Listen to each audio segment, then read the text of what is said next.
આપ જોઈ રહ્યા છો પૂજારા ન્યૂઝ નેટવર્ક અગત્યના સમાચાર। શિવરાત્રિના અનુસંધાને 14 તારીખથી આપણા કાર્યક્રમો ચાલુ થઈ રહ્યા છે અને 14 તારીખે શક્યતા ઉચ્ચ મહાનુભાવો પણ આમાં સામેલ થશે। 14 અને 15 બંને દિવસ સાંસ્કૃતિક કાર્યક્રમનું આયોજન કર્યું છે આપણે અને કૈલાશ ખેર જે આપણા ભારતના ખૂબ ખ્યાતનામ એક ભક્તિ સંગીતના કલાકાર છે તે સાથે પાર્થ ઓઝા, ઉર્વશી રાદડિયા, જીગરદાન ગઢવી 15 તારીખે, રૂજુ બારોટ આવા ખ્યાતનામ કલાકારો થકી ભાવિકોને આપણે ભક્તિ રસનો રસ પીરસવાના છીએ।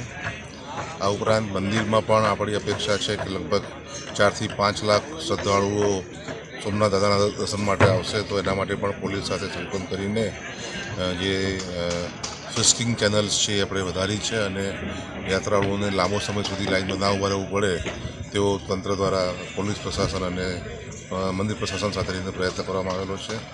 આ ઉપરાંત ભક્તો માટે અહીંયા કોઈ તકલીફ ના પડે ભોજનની એટલે ટ્રસ્ટ દ્વારા બી એક ભંડારો અહીં ચાલુ કરવામાં આવનાર છે। એ સિવાય સ્વાયત્ત જે સંસ્થાઓ છે તેમના દ્વારા પણ લગભગ 6 થી 7 ભંડારાઓનું આયોજન કર્યું છે, એટલે લોકો પ્રસાદ લઈ શકે અને અહીંયા આરામથી દર્શન કરી શકે। આ ગ્રાઉન્ડમાં જે કાર્યક્રમ થનાર છે, ઓરિસ્સાથી સ્પેશિયલ સેન્ડ આર્ટિસ્ટ બોલાવીને શિવ પાર્વતીનું સરસ એક સેન્ડ આર્ટ તૈયાર કર્યું છે। આ ઉપરાંત બીજા પણ 2 સેન્ડ આર્ટ તૈયાર કર્યા છે, એટલે સંપૂર્ણપણે શિવમય વેરાવળ સોમનાથ પાટણ થઈ ગયું છે અને લોકો ઇંતજાર કરી રહ્યા છે કે ક્યારે ભગવાન શિવનો જે છે પ્રસંગ ઉજવવા મળે।